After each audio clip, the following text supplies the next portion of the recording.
Hi friends, இன்றைக்கி orange பழத்தை வச்சு குல்ஃபி தான் பண்ண போகிறோம். ரொம்பவும் டேஸ்ட்டாகவும் ஈஸியாகவும் பண்ணிடலாம். இந்த வெயில் காலத்துக்கு குழந்தைங்களுக்கு இதை மாதிரி செஞ்சு கொடுத்து பாருங்கள், ரொம்பவுமே விரும்பி சாப்பிடுவாங்க. வாங்க அது எப்படி செய்கிறதுன்னு பார்க்கலாம்.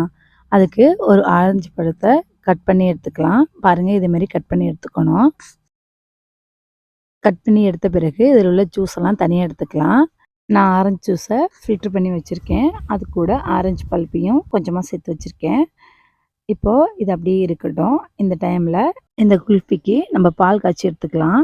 ஒரு பாத்திரத்தில் பால் ஊற்றி நல்லா கொதிக்க விட்டுட்டேன். இந்த பாருங்கள், இதேமாரி ஆடை ஆடையாக திரிஞ்சு வர மாதிரி நல்லா கொதிக்க வச்சிடலாம். நல்லா கொதிக்க வச்ச பிறகு இதை நல்லா ஆற வச்சுட்டு, நல்லா ஆற வச்ச பாலை ஒரு மிக்சிங் பவுலில் போட்டு நல்லா அரைச்சி எடுத்துக்கலாம். பாருங்கள், இந்த அளவுக்கு அரைச்சி எடுத்த பிறகு இதை ஒரு பவுலில் மாற்றிப்போம்.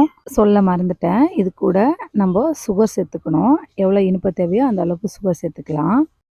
இப்போ நம்ம அரைச்சி வச்சுருந்த பால் கூட நம்ம ஆல்ரெடி எடுத்து வச்சதுனால ஆரஞ்சு ஜூஸு அதுக்கப்புறம் ஆரஞ்சு பல்ப்பையும் சேர்த்து நல்லா மிக்ஸ் பண்ணி விட வேண்டியதான். அவ்வளோதான், நம்ம குல்ஃபி ரெடி ஆயிடுச்சு.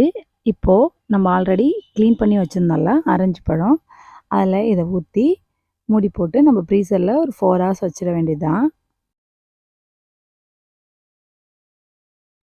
இப்போ 4 hour ஆயிடுச்சு. நல்லா ப்ளீஸ் ஆகிருக்கு பாருங்கள். எவ்வளோ சூப்பராக ஆரஞ்சு பழத்தில் குல்ஃபி ரெடி ஆகிருக்குன்னு. நீங்களும் கண்டிப்பாக வீட்டில் ட்ரை பண்ணி பாருங்கள். ரொம்பவும் டிஃப்ரெண்ட்டாக இருக்குன்ட்டு குழந்தைகளுக்கும் ரொம்பவும் பிடிக்கும். இந்த வீடியோ பிடிச்சிருந்தா லைக் அண்ட் ஷேர் பண்ணிவிட்டு நம்ம சேனலை சப்ஸ்கிரைப் பண்ணுங்கள். தேங்க்ஸ் ஃபார் வாட்சிங்.